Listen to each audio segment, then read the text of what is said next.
Okay, so it was a lot of information. Feel free to ask me any questions. I'm sure there's probably some. Oh, again, something completely different that I've been doing. You may have noticed that months back I posted a soap video. For those curious, that batch failed. I didn't realize how old some of my coconut oil was, the coconut oil that I used to help make the soap. It failed. It got what soapers call the dreaded orange spots. Pretty much it means one of your oils was rancid and the soap just really isn't good enough to use. So, unfortunately, that whole batch made its way into the trash. But what's life without, trial and error?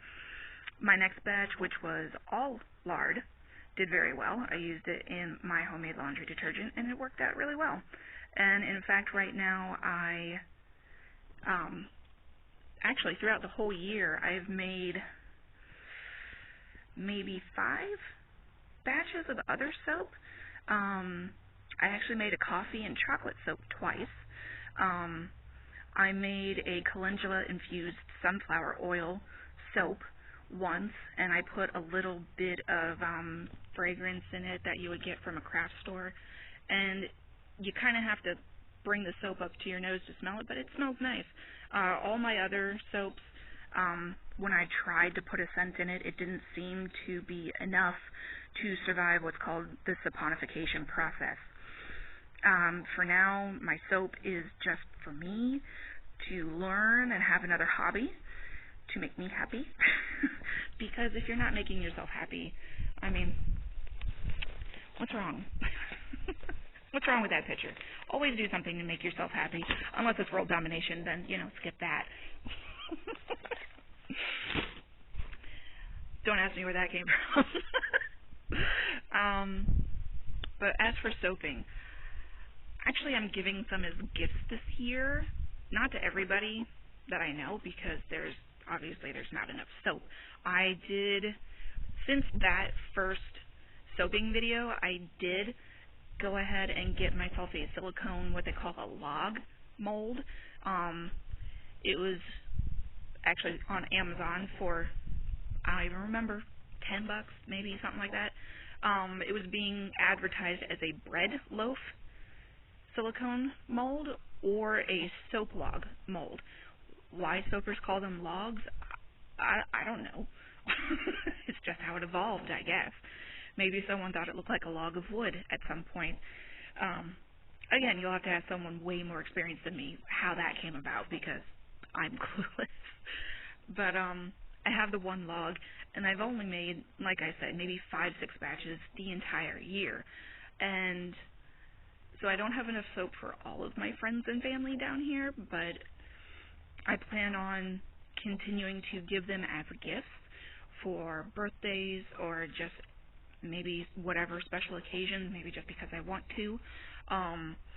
If I start getting a demand for it, I will seriously consider selling them at farmers markets and or online. For now, though, it's just a hobby. I definitely feel I need, personally, more practice in the art of soap making than I currently have to run a business for it.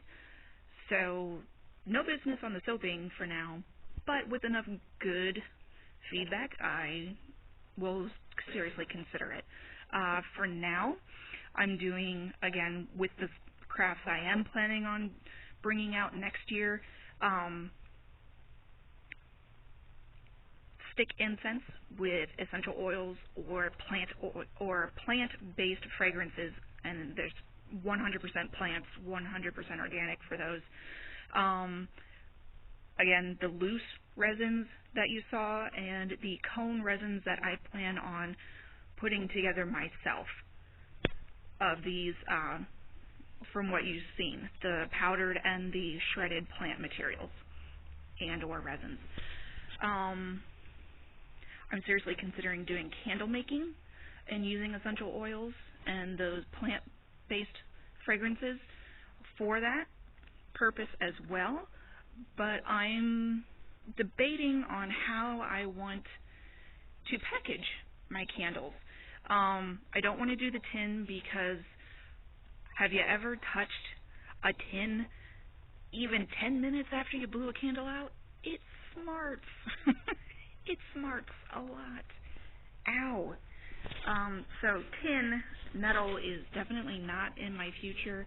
I'm thinking of mason jars, actually. I really like the idea of using mason jars, and they're cute. It's just they're kind of expensive. So even though I plan on using essential oils or organic plant fragrances, are people going to want to spend the money on it? So maybe you can let me know. Give me an idea. Do you think it's worth it? Is it a worthwhile product to get a candle out of a jar?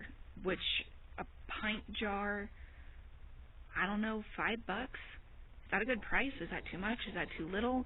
I need feedback. Help me, YouTube, please. And thank you. Thank you for sticking around for my rambling. If you made it this far, I appreciate it so much. And especially if you give me any comments or suggestions on your thoughts of what I talked about today. Love you guys. Have a good one. Bye.